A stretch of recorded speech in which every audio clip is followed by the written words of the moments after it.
Lost for 60 years, a shipwreck found intact underneath the Labrador Sea.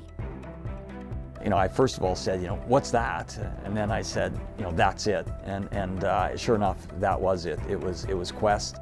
The search for this famous shipwreck ended in success, and the Marine Institute played a part in the historic discovery.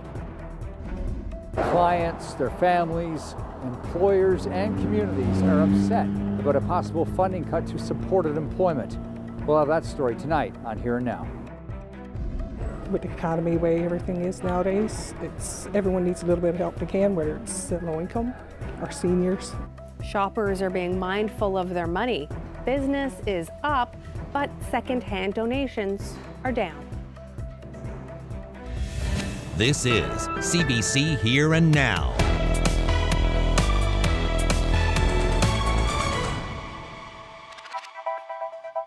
Good evening and welcome to Here and Now. I'm Heather Gillis, filling in for Carolyn Stokes.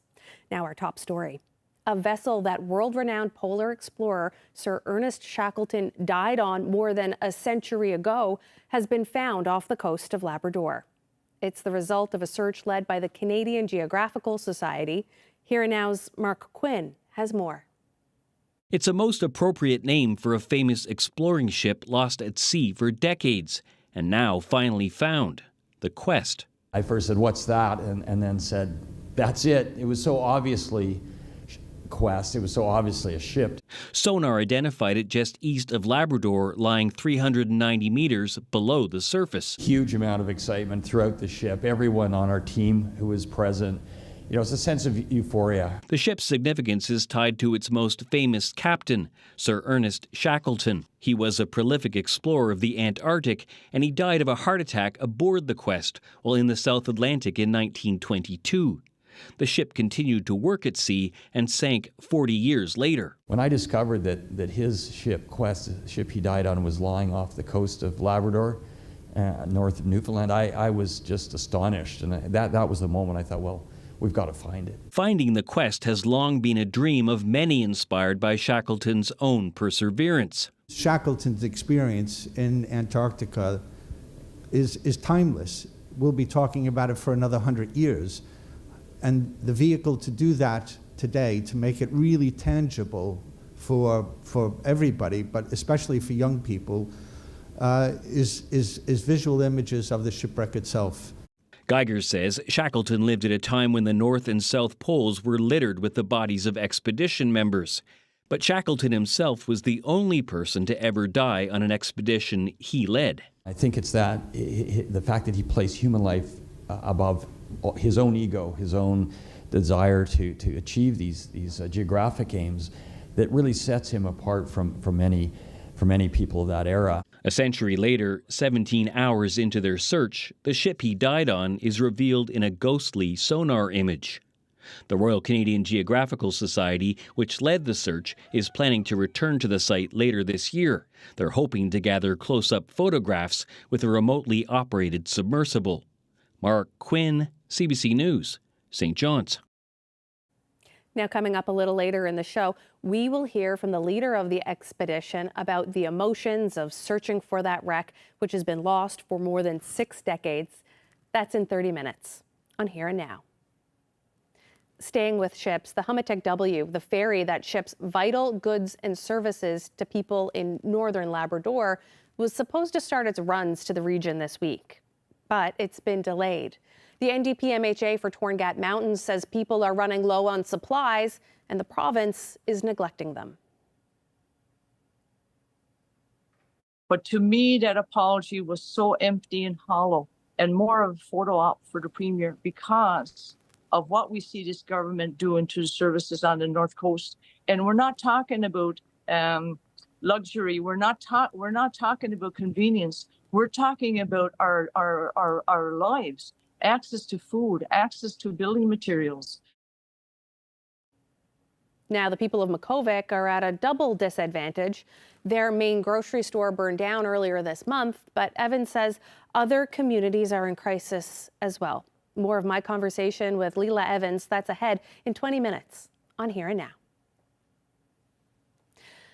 The province's oil and gas corporation, known as Oilco, has not always spent public money wisely, nor has it followed direction from government. That is all according to the Auditor General's performance report. Denise Hanrahan's office looked into employee compensation at Oilco. It found Nalcor employees who transitioned to the corporation kept high salaries, and that Oilco refused to use government pay scales. The report states that Oilco spent $1.1 million on services that could have been performed by its own employees. The AG report highlights concerns around the operating and expenses and expenditures. For instance, 2 employees on a flight to France changed to business class and paid in excess of $10,000 for the upgrade. The policies don't match, so while they were to follow Treasury Board policy, which would require that business class is used if there's no other alternative. I think there's particular wording around that. And in this particular case, I believe it was just approval by the CEO, but it does seem unusual in a public context to pay an extra $10,000 for 2 people.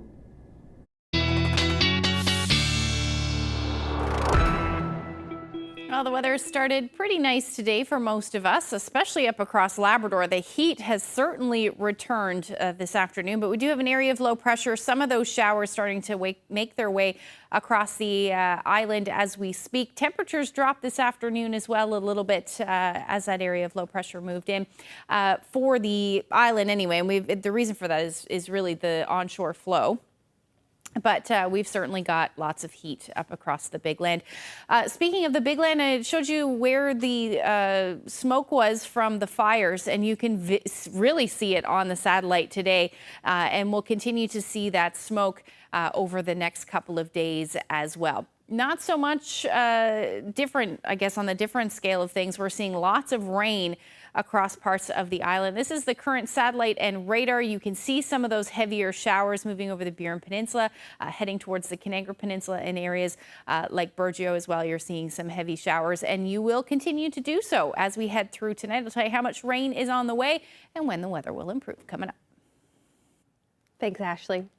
Our next story, jobs for people with disabilities in the Green Bay area could be in jeopardy. Funding for the Green Bay Supported Employment Corporation is in doubt after federal government cuts earlier this year, and it could leave 30 people without work. Troy Turner. For many clients, it's more than just a job. It's a career, a personal achievement, a sense of purpose. This is a big part of our lives, a big part of our mental health, our stability for housing. It's a lot of different things, and I think that people see us employees in the community and they feel proud to be supporting those businesses because those businesses are supporting one of the largest minorities in Canada. Alicia Young does a bit of everything at the Ice Cap Youth Centre, a nonprofit in Springdale. She loves her job and reaps the rewards. I feel like it's made me a much more independent person. I'm currently living on my own, and it's all thanks to being able to go to work. I feel like it's made me more compassionate towards others. We deal a lot with the seniors in Springdale as well as the youth, and I feel like it's given me the opportunity to be able to connect with people. The federal government cut more than $16 million to the program here during this year's budget. The province is topping up its share for now, but there's no guarantee beyond this month for Young and for others. It's not just about them going to work, it's the community connection. We have to keep that connection in our community and in our society for those individuals. That connection to community is strong in Kings Point. I hope the program stays in place, and actually for me, I would like to see the program go bigger. I'd like for the government to invest more into it so that we can get more of these people. And for the town of Kings Point, I mean, we're diverse. I mean, we don't care what people are like. We'll hire them on and do what we can do, right? We meet nice people coming in and out. I love meeting people. That's what I love about my job, meeting people. There's already words to put it that how important that is. Because, I mean, I know firsthand. So, and if she don't have that This winter, I don't know what I'm going to do. Just only me and her. For me, I like to be there forever. You know, I enjoys it to the fullest. You know, regardless of another job, I still want to keep this one because, you know, it gets in the community, you know, it gets up. The socialization is a big part of the development of employees throughout the area. Well, I get to meet a lot of good people. There's always people coming in there in the summertime. Tourists, I've met people from out of the country, from the United States. They've been traveling all over the country and they stop here. And you never know who you might run into. I socialize with people and help the customers out and things like that. But on my art, in my art, but I just say, I'm going to keep my job. I'm going to keep my job. Lawton's Drugs and Badger Bay Health and Beauty have been involved with the program since it began. A lot of these individuals, they don't really add the strongest voice to campaign or for themselves, and to see that something as basic as this type of service could be cut seems like a real disservice to both them, but also the community as a whole. Many of the proponents in rural Newfoundland are small businesses or nonprofits with little money. Corey Wiseman says it makes the need to continue this program stronger. There's got to be some, I guess, political will to make this not a political thing. You know, this is real people, this is real communities, and like put a bit of humanity back into the situation, and hopefully we can come to some agreement that, you know, shows like what the benefit of this program is, and we can secure some funding for the long term.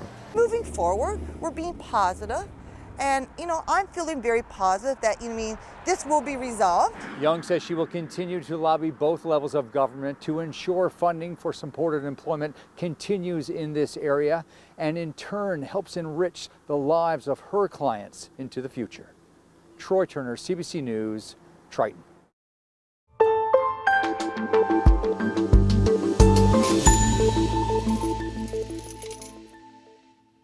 The Salvation Army says its thrift stores are coming up a little short.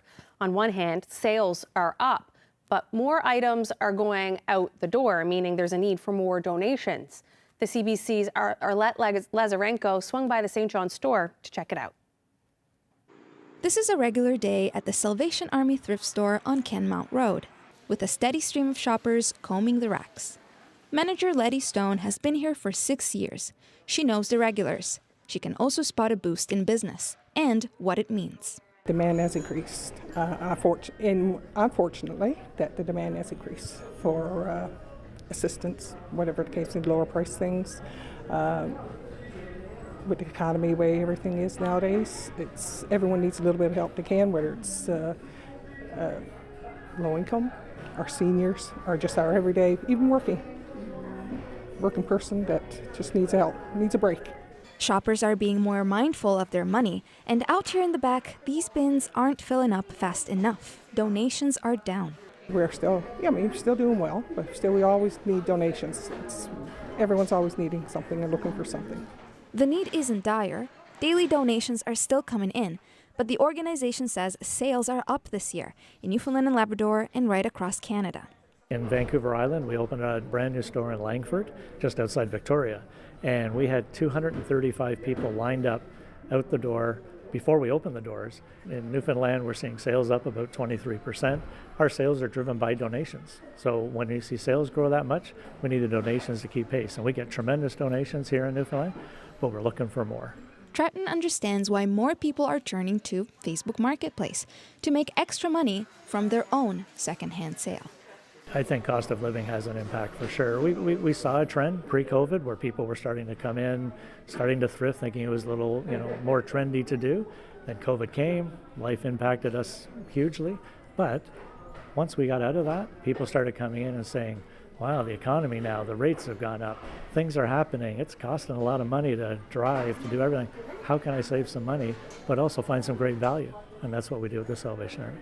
Whether it's the cost of living, a trend, or whatever it is that causes sales to go up, the stores are saying they need more donations. Arlette Lazarenko, CBC News, St. John's.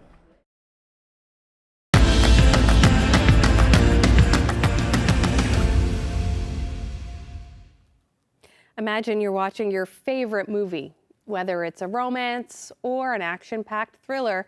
There's a lot to take in. But what you might not know is that many of the sound effects you hear are recorded after the fact. Someone recreates them in a studio. Now, that is the job of a Foley artist. Local Foley artist Hillary Thompson stopped by the CBC radio studio this week to show us a little more. I'm going to get to some of the props that you brought here and that are on the table. Like, they're kind of odd items. Can you just describe what you brought here? One thing I have, it's a little leather pouch, and inside of it is cornstarch. And so if I'm going to be doing, if it's the summertime and we have to do a movie that is all snow, there is no snow in the summer, what do? So cornstarch has a great crunch sound for that hard-packed snow, but also I have a pit that I put some kitty litter in, which has a good wet snow type of a sound when you walk on it. So that'll give you that whoosh, whoosh, whoosh, and then I'll go over top afterwards and we'll re-record another track of sound of this. The crunching of cold snow under your feet. You know, walking to the bus stop. Right. Oh, freezing.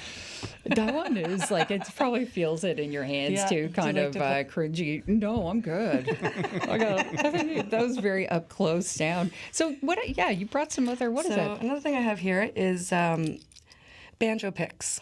So we do the sound for Hudson and Rex, which good old Rex, the German Shepherd, needs the sound of dog feet sometimes. Right. So we figured out that this kind of was the most realistic sounding.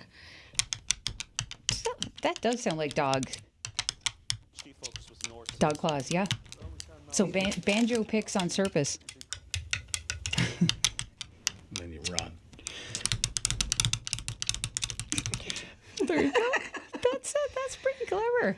How the heck did you figure this out? Trial and error, working with other Foley artists and learning the tricks, and the internet. I just Google, let me try this. And so I saw another Foley artist use a hot water bottle to make the sound of a screeching tire. Oh, wow. And it's a hot water bottle filled with a little bit of air with the top on. And you're just dragging it right across the desk. Just off the table. That's good. Cool. Just a few moments ago, former provincial PC leader David Brazel officially announced he's going to be running for the federal Conservatives. Brazel is holding an event this evening at a hotel near the St. John's Airport. That's where he made the announcement. Over 100 people turned up for the event. Brazel plans to run in the federal riding of St. John's East. He says the party has opened nominations and he's looking forward to meeting any other nominees. He says he's already met with supporters and leader Pierre Poilievre. I've had some good conversations. There's a lot more to have. He knows where I stand and I know where he stands. But there's a lot of things that are in common here, unlike what people may think. A lot of things that are common from the policies that they have nationally and the policies that I would want in Newfoundland and Labrador as a Newfoundlander and Labradorian that would benefit the people of this province. I've made it clear a multitude of times, and I've made it clear to all political parties. Newfoundland and Labrador should be open for business, as long as the beneficiaries are the people here, and the people here get to make decisions on what we're doing. The days of sellouts, the days of giveaways, the days of being in the back room and not having to say what happens have to be gone. I'm always interested in that relationship between nature and culture and how it keeps impacting each other. You know what they say about one person's trash?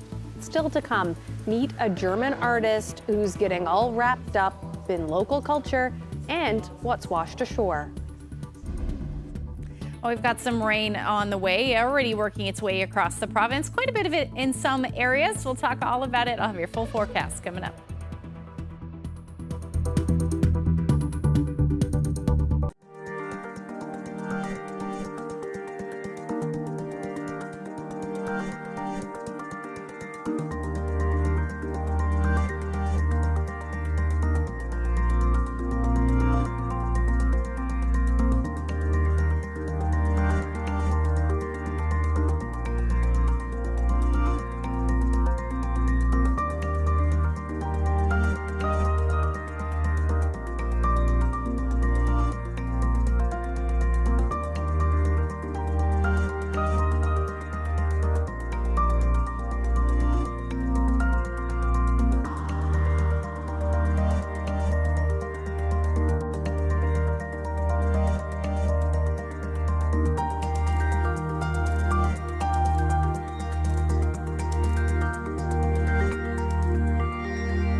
Welcome back to Here and Now. Ashley, it started out as a pretty nice day. What's in the forecast? What's ahead? Yeah, it was warm, and then the temperature dropped this afternoon quite dramatically, actually. But it is looking a little wet across the board. Let's take a look at where we sat today as far as our daytime highs are concerned. So we reached 21 degrees in St. John's. Now, those of you in onshore flow, as is typical, it was pretty chilly today, only about 11 to 13 degrees, but temperatures 24 in Corner Brook. Deer Lake reached 23 degrees this afternoon, and all of that heat has returned to Labrador. 26 in Lab City, 27 in Goose Bay, Happy Valley, Goose Bay rather, and then even for coastal areas of Labrador, you're sitting in the 20s as well.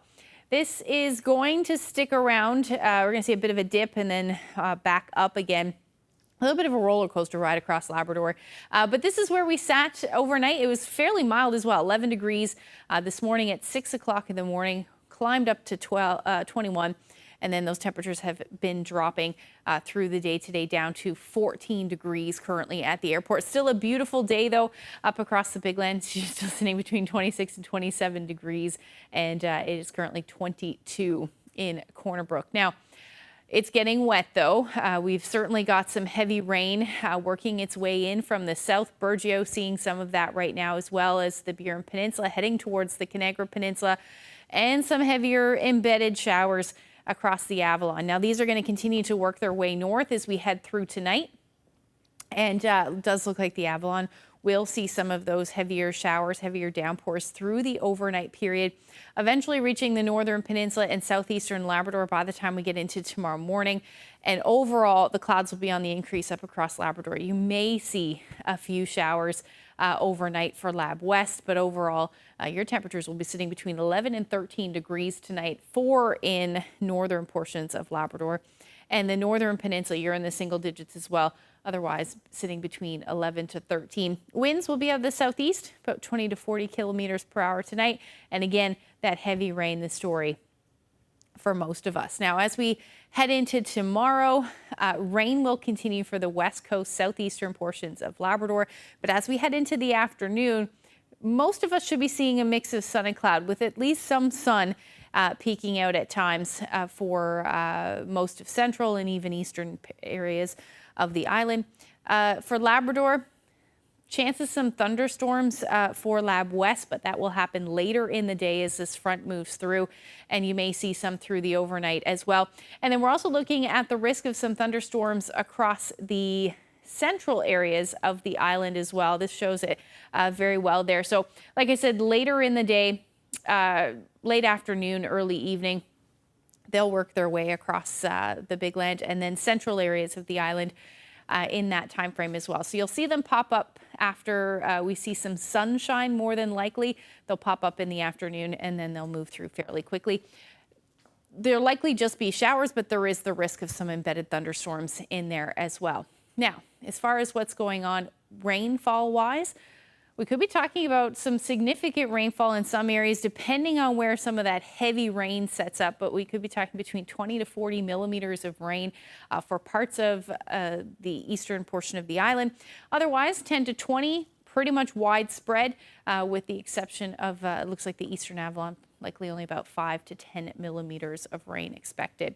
Tomorrow, temperatures will be into the upper teens, low 20s, except in onshore flow. Breezy tomorrow as well for the eastern half of the island. We haven't really seen a whole lot of wind lately, but those winds will be out of the southwest, gusting between 40 to 60 kilometers per hour. They will ease, though.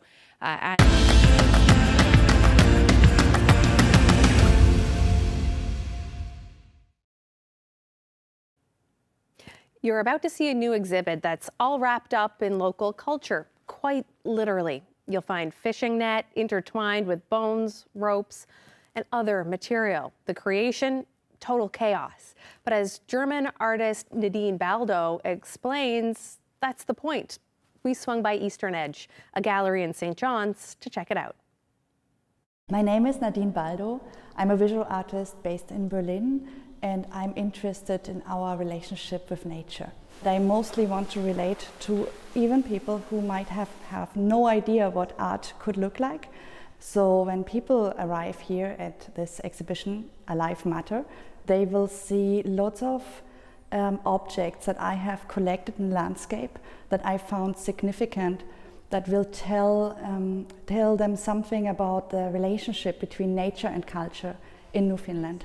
I'm always interested in that relationship between nature and culture and how it keeps impacting each other. I just spend as much time outside, exposing myself to every kind of weather, trying to contact local experts like fishermen or just people who live there and can tell me some stories. And then I try to keep an open mind. I don't have an idea like how the sculpture will look in the end. So it all comes with collecting the materials, collecting the stories, connecting with people. And then in the studio there's a huge chaos. And most of the time I have no idea what I'm doing. And then it all comes together in the exhibition. And that's what I kind of want to give to people, to have this experience that I had, finding things, exploring the piece, and just let yourself like guide by your emotions and not so much with your brain, like thinking, okay, what is this? What does that mean? Just go and have your experience. It can be different from mine, and I'm happy with that. Yeah. My works are not made for eternity, so they go back to nature. And in this case, when the show goes down, when the finissage is happening, people are invited to come and pick pieces. So I don't want to take the work fully with me home. I think that would be difficult. So if someone is interested in, for example, let's say crystallized feathers, or so I'd be really happy, because then a piece of my work would be still in people's homes, and it would make an artwork accessible for people who would not necessarily go to a gallery and buy a piece. There's been so many, instances in the past where the government could have helped us with our services, and they intentionally did not. A vital lifeline that ferries food and other necessities to the north coast of Labrador is laid up in St. John's. The local MHA says it's especially dire in Makkovik. Our conversation just ahead.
An NDP MHA from Northern Labrador says a vital transportation link hasn't started operating for the season.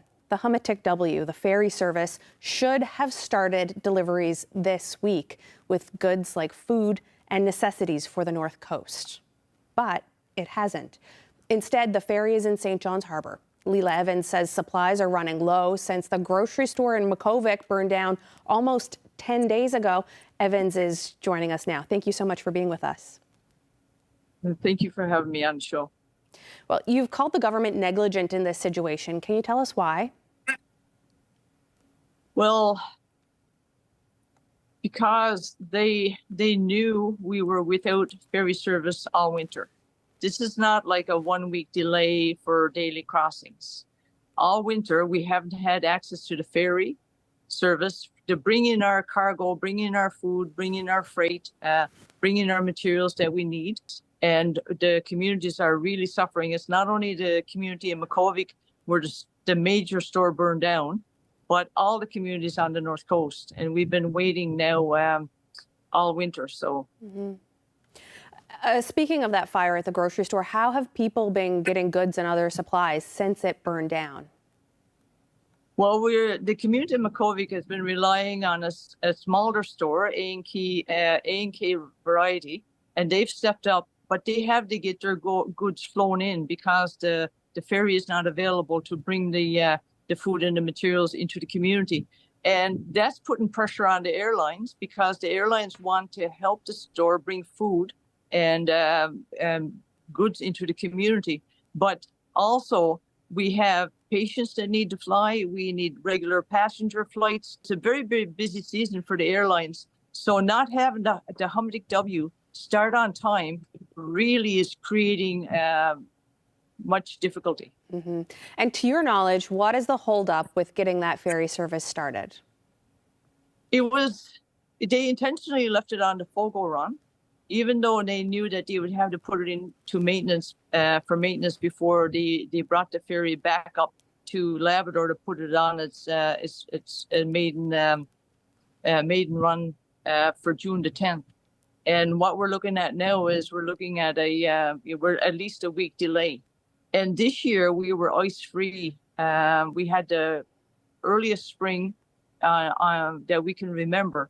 And so in actual fact, not only could we have started on June the 10th, we could have actually started earlier and alleviated a lot of the strain on the communities. I understand there are some repairs being done on the ferry. Is that sort of maintenance necessary, though, for safety and reliability, in your opinion? That boat was purchased by Woodward's, and it was actually bid on the RFP for Northern Labrador, the 6 communities in Northern Labrador. And they knew when our ferry was supposed to start after an entire winter of no service. So they could have put her in for maintenance at any time, but they refused to do so. And the people of Northern Labrador, they really feel neglected, and they really feel like the government doesn't care because there's been so many, incidents in the past where the government could have helped us with our services, and they intentionally did not. And this is just another one of those examples that people are looking at. I mean, we are in a crisis. We don't have the foods. People in the communities now, they say when they go to the store, they can't even plan a meal. Leila, is there an estimated date that the ferry run will start? They're saying now the 16th, but really, I mean, she's still in St. John's. We don't think they're being truthful with us. The apology to Premier, you were with the Premier when he went around to the communities delivering the apology. And I have to be really careful because I want to be respectful.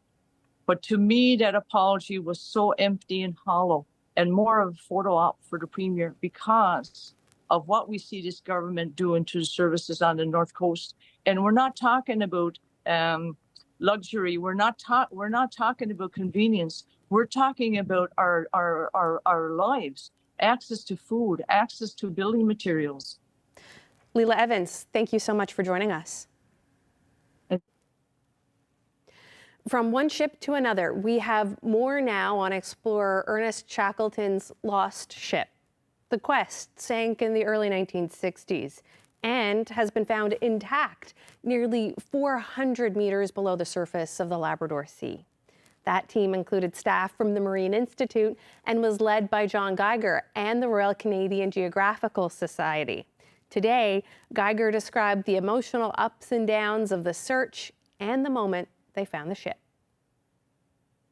When we finally did get the towfish in the water, got the sonar imagery starting to come in, there was great excitement, but as the hours pass, that starts to abate, and this sort of relatively featureless seabed there's not a lot to see. Occasionally there would be a rock or something that would show up, so it gradually started to wear down, I think, that sense of excitement. I remember at one point I went and sort of curled up on my bunk for a little while and thinking, God, I wonder if we'd made a terrible mistake doing this. Maybe it's not going to work out. Time was sort of passing. I think we got to something like 17 hours in, and by then the thrill of the search had abated, as I say, and then suddenly, just as if out of nowhere, the clear signs of a shipwreck start to emerge at the top as the sonar feed comes in onto the monitor, and I happen to be the right person sitting there in the lab looking at the screen at that second, and I first said, "What's that?" and then said, "That's it." It was so obviously Quest. It was so obviously a ship to begin with, but it had all the features that we've studied Quest for so long. I knew that moment. Antoine was downstairs, so I texted him, "Are you seeing this?"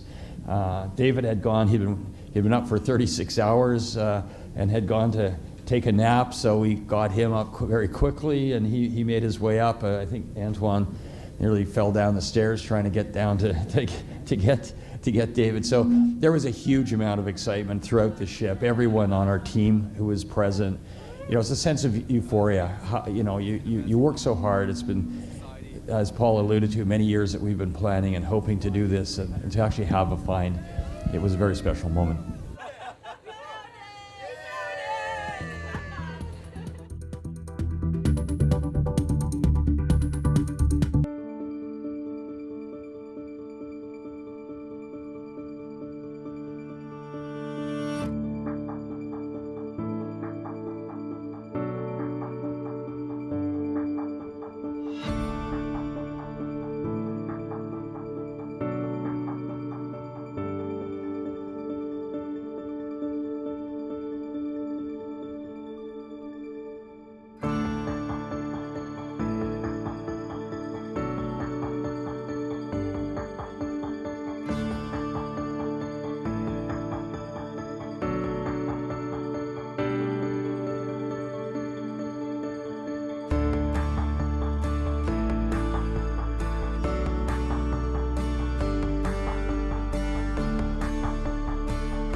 Hey Newfoundland, we're ready to break the ice. Berg, coming to St. John's for 2 shows in June, it's the Debaters! The Debaters will be at the Holy Heart Theatre on June 17th and 18th with Facts and Funny. For details, visit cbc.ca/thedebaters.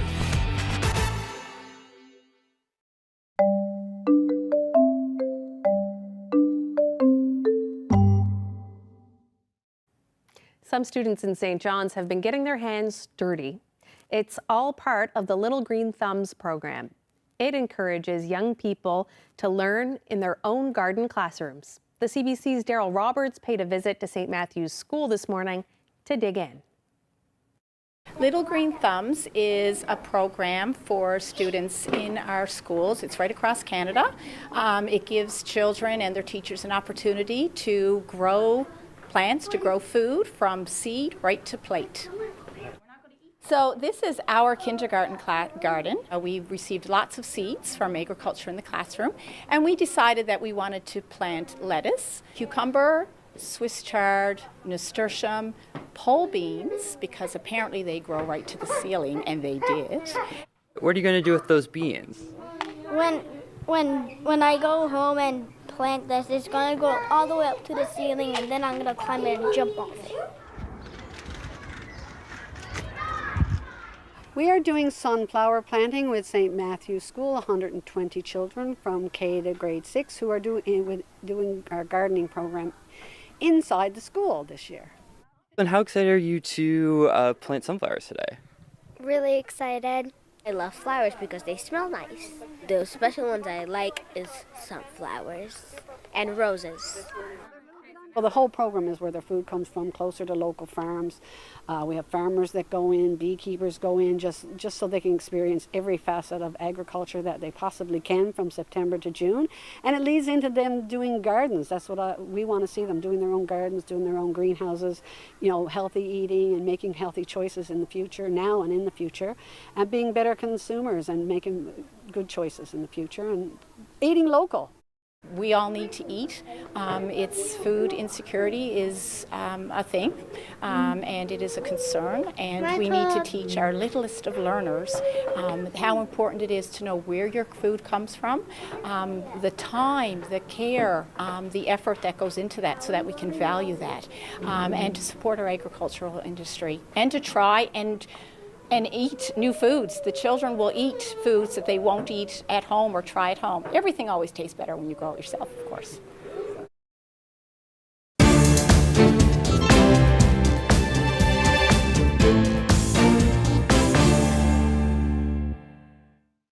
Today marks a bittersweet milestone for 60 high school seniors in Newtown, Connecticut.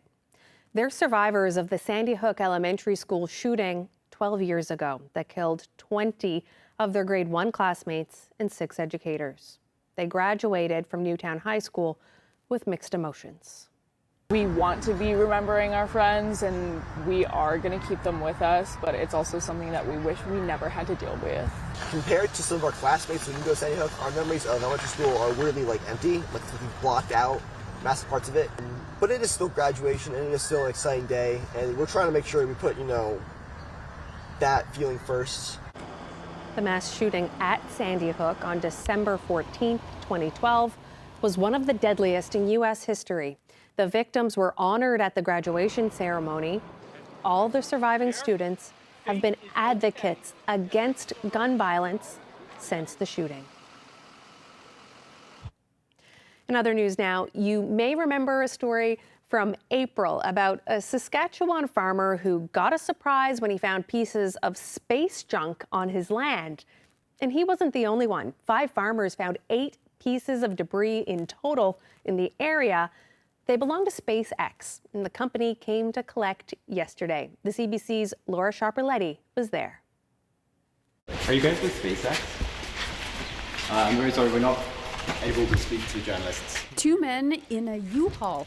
Not exactly a sophisticated recovery mission by the American spacecraft manufacturer SpaceX.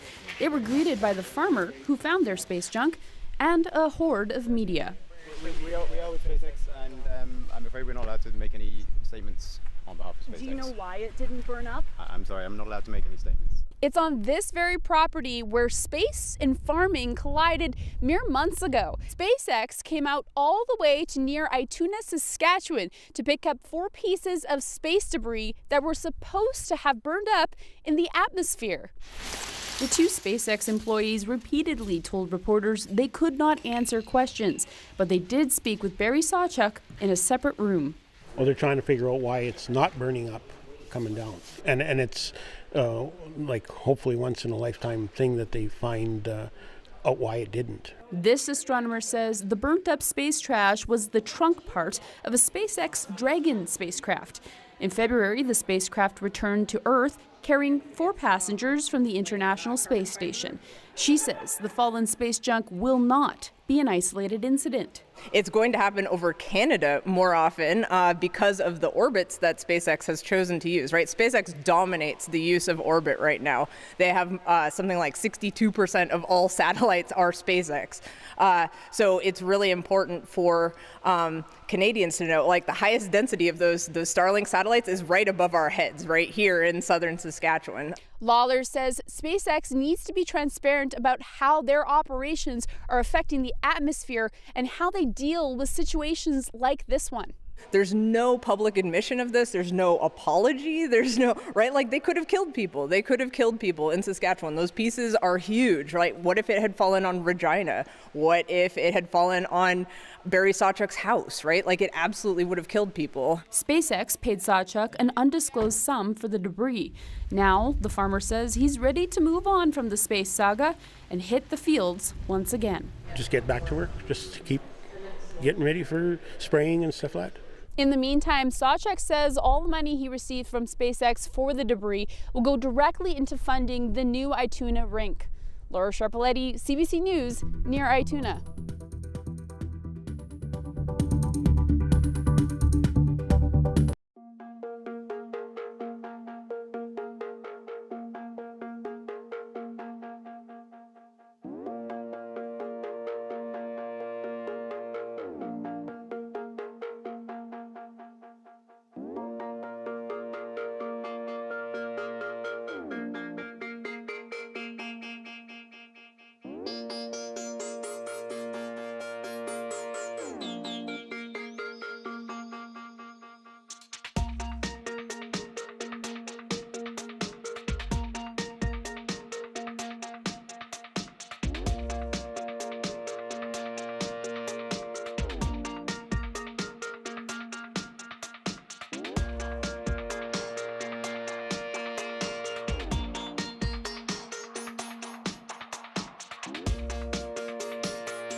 Welcome back. And Ashley, what's the weather looking like as we go a little bit further afield towards the weekend? We're going to start by talking about tomorrow's forecast just because I got cut off a little bit earlier there. Let's take a look at what's going on there. Temperatures this afternoon, or tomorrow rather, are going to sit into the upper teens, low 20s, except in onshore flow. And again, it's going to be windy tomorrow with those southwesterly winds gusting between 40 to 60 kilometers per hour. And then for Labrador, we are looking at the temperatures staying quite warm through the day. You're still going to sit around 23 degrees. The risk of some thunderstorms for the west. Really, the risk will head further east as we head into tomorrow as well. Temperatures a little cooler towards the coast, only in the teens. Makkovik should hover around 18 degrees through the day. Now into Friday, that area of low pressure will depart, but we're going to see some more unsettled weather. Again, the risk of some thunderstorms across parts of Labrador. Clearing for the most part across the island. The clouds will be on the increase, though, as we head into the evening hours, and then the chance of showers will move back in, particularly for the northern peninsula later in the day. But yeah, that risk of thunderstorms definitely possible. 25 degrees in Happy Valley Goose Bay. That's where the warmest air will be, but you're seeing your temperatures drop to the west, certainly to the north, hovering around 6 degrees. Across the island, though, it is going to be a pretty lovely day. Temperatures into the 20s, even along the south coast of the island, anywhere from 15 to 19 degrees through the day. And then as we head into Saturday, a little bit of disagreement on exactly what the weather is going to be like, but it does look like we will see generally cloudy skies for the most part. Some rain likely moving in later in the day on Saturday. And it looks like, if this model is right anyway, that this rain will continue into Sunday as well, which could be pretty heavy at times. So we'll move in later on in the later on in the evening. So for the first part of the day, you should see some sunshine. But like I said, clouds will be on the increase. Overall, daytime highs between central and the eastern areas of the island will sit into around 22 to 23 degrees. Otherwise, low to mid-teens. And then for Labrador, again, single digits for Nain. Much cooler weather than it has been for sure in Lab City, down to 10 degrees for your Saturday. And then hovering around 18 or 19 for Happy Valley Goose Bay and towards Cartwright. Long range forecast does have a cool down in it. By the time we get into Sunday, like I said, that's the best chance of seeing some rain at this point, or some heavy rain through the day. And then Monday, we're looking at showers as well, and a temperature near 13 degrees. And then for central Newfoundland, you're looking at that rain as well. Temperature down to 12 degrees, 20 on Monday, and then hanging around in the mid to upper teens for western Newfoundland. But looking like a decent Monday with some sunshine. And then for Labrador, you are looking at your temperatures into the teens as well, back up to the 20s by the time we get into Monday, and some late day showers on Sunday, on Father's Day. But for Monday, we are looking at a temperature near 19 degrees and some sunshine. Now, we've seen some pretty stunning weather across the island. This is a photo from Eddies Cove West on the Northern Peninsula. Thank you so much, Shauna, for that. A lovely day for a stand-up paddle. If you have any weather photos you'd like to share with us, you can send them to nlphotos@cbc.ca. Almost warm enough, too, for some swimming. And it looks like that could be a good place to go swimming. If it's warm. If it's warm. Not quite there yet. No. I guess the water will still be pretty chilly at this point. Yeah, we've got some time to warm up. Yeah, indeed we do. All right, well, that's the show for tonight. Thanks so much for joining us. Good night. Good night.